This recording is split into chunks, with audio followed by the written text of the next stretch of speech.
32 ans pour sortir de ma prison dorée. Comment l'immobilier m'a libéré? J'étais un enseignant sous-payé avec peu de liberté au niveau de ce que je voulais faire avec mes élèves. Pourtant, aujourd'hui, investisseur immobilier avec plus de 350 logements dans 3 pays. Le but de ma vidéo aujourd'hui, c'est de t'expliquer comment toi aussi, tu peux utiliser l'immobilier pour te rapprocher de tes objectifs. Pas obligé d'avoir 350 logements. Par contre, étant donné qu'on doit tous habiter quelque part, je pense que c'est important pour toi de comprendre que tu peux payer un loyer, mais tu peux aussi en collecter un. J'étais un enseignant, un métier noble, sous-payé, peu de liberté, mais avec une sécurité. Aujourd'hui, comme investisseur, comme entrepreneur, je n'ai pas cette sécurité. Par contre, cette liberté de créer m'a amené à bâtir ce parc immobilier. Si tu veux apprendre comment utiliser l'immobilier et l'entrepreneuriat pour réaliser tes objectifs, cette chaîne est pour toi. Ce que j'aimerais, c'est que tu puisses apprendre de mon parcours, mes apprentissages, mes défis, mes obstacles, mais que tu puisses également concrètement aller chercher des connaissances qui ne sont pas dans le système d'éducation traditionnel. Par exemple, l'immobilier.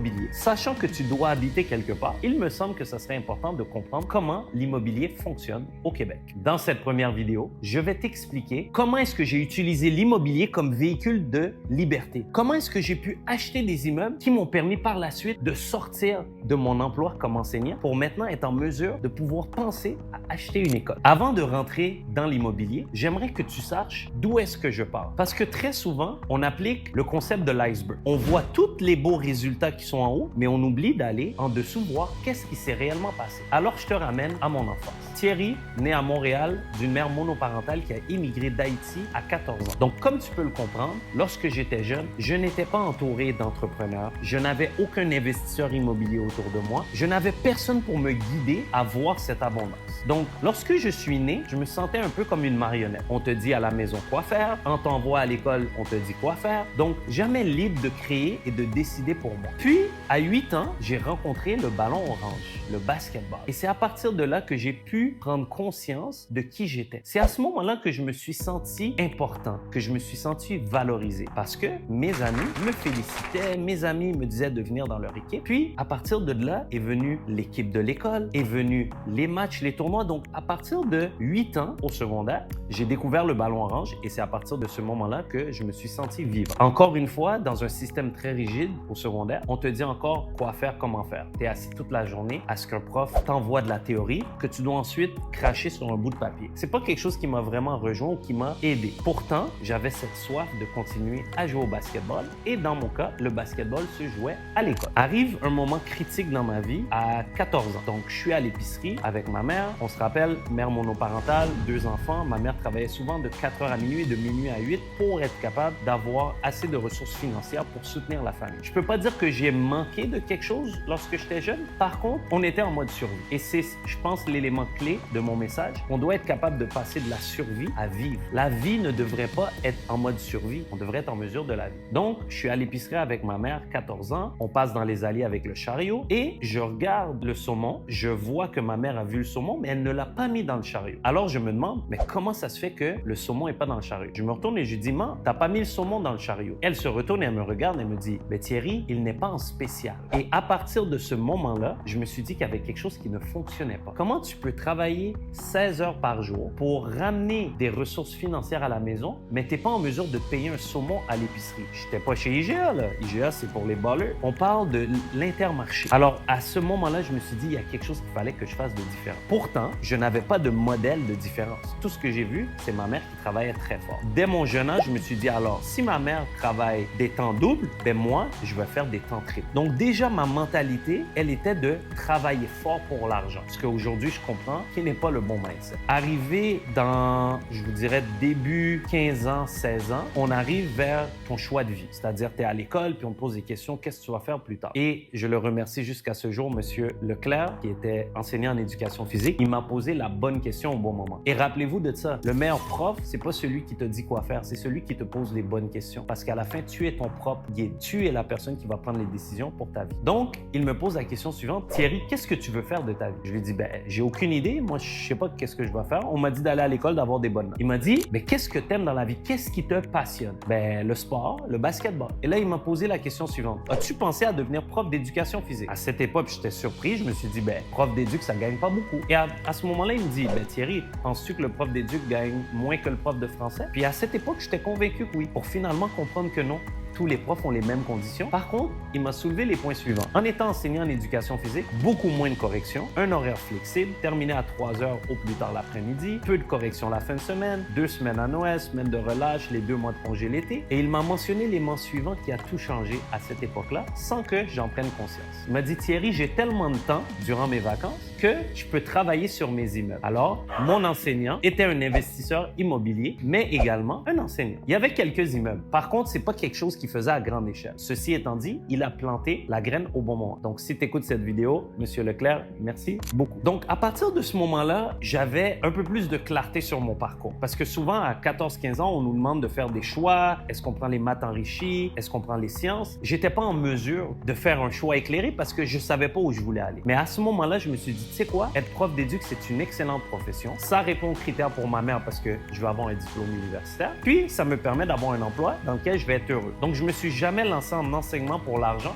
mais bien pour être heureux. Ce qui m'a amené à poursuivre mes études au cégep et à l'université pour obtenir mon diplôme comme enseignant en éducation physique et travailler comme prof pendant une dizaine d'années. Ce qui est important de savoir dans mon parcours, c'est que dès l'âge de 15 ans, j'ai commencé à travailler comme animateur de camp de jour. Je faisais ce que les autres ne voulaient pas faire. Donc, le camp de jour ouvre à 7 h du matin et termine à 6 h. Je venais de 7 h le matin à 6 h le soir. Je faisais le service de garde et j'étais un aide-animateur. Donc, dès l'âge de 15 ans, je travaillais de 7 h le matin à 6 h le soir du lundi au vendredi. Pourtant, tous les autres de mon âge étaient à la maison, ils dormaient, ils jouaient. Moi, je travaillais. Et j'ai appliqué cette méthode-là jusqu'à 22 ans. Pourquoi? Parce que j'ai vu ma mère travailler des temps doubles. Donc, je me suis dit, moi, il faut que je fasse des temps triples. Donc, j'ai passé par le camp de jour. J'ai passé par vendre des téléphones, travailler chez Rogers. J'ai travaillé également chez Desjardins. J'ai accompagné des clients à régler leurs soucis avec leur carte de crédit. Donc, Thierry collecte, ça part de loin. J'appelais des gens qui étaient en retard sur leur carte de crédit pour les collecter. Donc, quand je rentrais au bureau, généralement, ce que je disais à mes collègues, c'est « Puis, comment va la collecte? » J'ai jamais reçu de connaissances liées au crédit, aux finances, à l'école. Donc, j'ai vraiment eu l'opportunité de l'apprendre par moi-même via toutes mes expériences. Donc, quand je travaillais chez Rogers, certains clients pouvaient arriver puis avoir 5 iPhones sur leur nom, pas de problème. Certains autres clients venaient puis avoir un téléphone avec un dépôt de 200 $, c'était difficile. Donc, déjà là, j'ai compris la notion de crédit était différente pour chaque personne. Par la suite, quand j'ai travaillé chez Visa Desjardins puis j'ai regardé les dossiers qui étaient en recouvrement, je me suis vite rendu compte que à tout âge, il y a des gens qui ne savent pas comment maîtriser leurs finances. J'ai également eu l'opportunité chez Desjardins de faire de l'analyse de crédit. Donc, je suis passé de celui qui appelle ceux qui sont en retard à celui qui regarde à qui on donne le crédit. Donc, ça aussi, ça a bâti mon intelligence financière. Je suis allé chercher des connaissances. Par contre, toujours rien en immobilier. Arrive 21 ans, 22 ans, je travaille 3 emplois, je commence des remplacements, je coach, j'arbitre au basket. Je suis partout et nulle part en même temps. Je pars de chez moi à 5 h du matin, j'arrive à 11 h le soir et je vis plus. Tout ça pour échanger mon temps pour de l'argent. J'ai alors lu le livre Père riche, Père pauvre qui t'explique que, dans le fond, si tu échanges ton temps pour l'argent, tu es limité. Il faut que l'argent travaille pour toi. Regarde autour de toi, qu'est-ce que tu vois? Des immeubles. Donc, tout le monde est en immobilier, c'est juste que tu le sais pas. Pourtant, ce qui est sûr, c'est qu'il y a une personne qui collecte les loyers et il y a une personne qui paye le loyer. Et je me suis dit à ce moment-là, pourquoi ne pas être celui qui collecte les loyers? Donc, avec toutes mes économies, 44 000 $, j'ai acheté mon premier immeuble à 22 ans. Et tu sais quoi? Quand je suis allé demander du support à ma mère, je lui ai dit, hey, j'aimerais investir mon argent parce que mon argent en banque perd de la valeur dans le temps. J'aimerais acheter un premier immeuble. Ma mère m'a dit, Thierry, t'es jeune, t'es noir, les gens te paieront pas. Vous avez bien entendu. Tu es jeune, tu es noir, les gens te paieront pas. Donc, ça te montre le mindset qui était déjà installé dans ma famille. Je ne lui en veux pas en date d'aujourd'hui. Au contraire, je la remercie parce qu'elle a voulu probablement me protéger et c'était sa forme d'amour. Mais à un certain point, un poisson sait nager. Donc, si tu veux apprendre à courir, le poisson ne peut pas t'aider. J'ai donc décidé de voir ailleurs. Et c'est là que j'ai commencé à m'ouvrir, à rencontrer des gens qui faisaient différent, des investisseurs immobiliers. J'ai commencé à aller m'intéresser au club des investisseurs immobiliers, à tout ce qui était disponible en ligne, podcast, YouTube, pour vraiment comprendre l'immobilier. Et je suis passé à l'action. J'ai acheté mon premier immeuble à 22 ans. J'étais encore sur le banc d'école comme étudiant. Pendant que tous mes amis à l'université étaient sur des prêts et bourses à aller à la bière le lundi soir, moi, je travaillais et j'ai commencé à investir. 44 000 de mise de fonds, 180 000 et plus de prêts, donc transaction de 220 000. Je faisais revenu moins dépenses 20 de cash flow. Pourtant, ce 20 $-là a changé ma vie. C'était la première fois que je gagnais 20 $ sans avoir à échanger du temps pour de l'argent. Puis, j'ai réalisé à ce moment-là, OK, si je veux 5 000 $ par mois, ça me prend 250 condos à 20 $. Mais ça m'a pris 7 ans pour économiser 44 000. Donc, il me manquait des informations. C'est là où les connaissances sont clés. Tu ne peux pas prendre une décision si tu n'as pas les connaissances. Et c'est un des concepts que je reproche à notre système d'éducation. Il y a trop de concepts actuels qu'on ne nous enseigne pas, mais qui sont essentiels afin qu'on grandisse de façon optimale. Je me suis donc mis à étudier l'immobilier et c'est maintenant que je vais te partager les 5 piliers importants de l'immobilier que tu dois comprendre. Quels sont les 5 piliers les plus importants en immobilier? Pilier numéro 1, l'effet de levier. En immobilier, tu peux acheter un immeuble de 500 000 $ au Québec, par exemple un duplex, avec seulement 5 % de mise de fonds. Donc, avec 25 000 $, tu es capable d'aller chercher un immeuble de 500 000 $. 5 % de mise de fonds, 95 % de financement bancaire. C'est un des seuls véhicules qui te permet d'avoir un partenaire qui met 95 % de l'argent et toi, tu mets uniquement 5 %. Pourtant, tu vas recevoir 2 loyers. L'effet de levier est disponible uniquement parce que la banque, elle a une garantie physique, un immeuble, quelque chose sur lequel elle peut s'asseoir et reprendre si jamais tu ne payes pas. Donc, l'effet de levier, très important en immobilier, c'est un avantage qui se retrouve strictement lorsque tu peux offrir à la banque une garantie. Donc, l'effet de levier, très, très important en immobilier. Numéro 2, la capitalisation. Lorsque je vais avoir un prêt hypothécaire sur un immeuble à revenu, je vais recevoir des loyers. Ces loyers-là vont payer mon hypothèque. Mais dans l'hypothèque, il y a 2 volets. Il y a le capital et il y a l'intérêt. L'intérêt, c'est le profit de la banque. Le capital, c'est ma dette qui baisse. Au fil de 25 ans, je n'ai plus de dette, donc l'immeuble m'appartient à 100 %, donc tous les revenus reviennent à moi. Donc, durant ces 25 années-là, si on prend un immeuble à revenu, ce sont tes locataires qui auront payé la dette au complet. Donc, imagine-toi si aujourd'hui, je te disais que ta facture de cellulaire, c'est pas toi qui la paye, c'est un locataire. Ton épicerie d'aujourd'hui, c'est pas toi qui la paye, c'est un locataire. Ta voiture, ton paiement mensuel, c'est pas toi qui la paye, c'est un locataire. Donc, tout dépendant de l'échelle à laquelle tu vas croître ton parc immobilier, tu vas être en mesure de capitaliser. Donc, d'utiliser les montants des loyers pour payer la dette de l'immeuble qui va t'appartenir à long terme. Troisième élément clé, la plus-value. Donc, comme tu le sais, l'être humain est illimité, mais la terre, elle est limitée. Sachant que dans la pyramide des besoins, la sécurité d'avoir un toit est la base pour tout le monde. On ne peut pas avoir plus de terre que ce qu'on a. Et on sait surtout au Québec, au Canada, on ne construit pas assez. Donc, l'offre et la demande fait en sorte que s'il y a beaucoup de demandes, mais il y a peu d'offres, les prix vont augmenter et c'est ce qui crée une plus-value en immobilier. Donc, si tu achètes un immeuble bien situé et que tu l'entretiens, assurément, il va prendre de la valeur dans le temps. Si je te demande aujourd'hui, achèterais-tu un immeuble au prix des années 2000?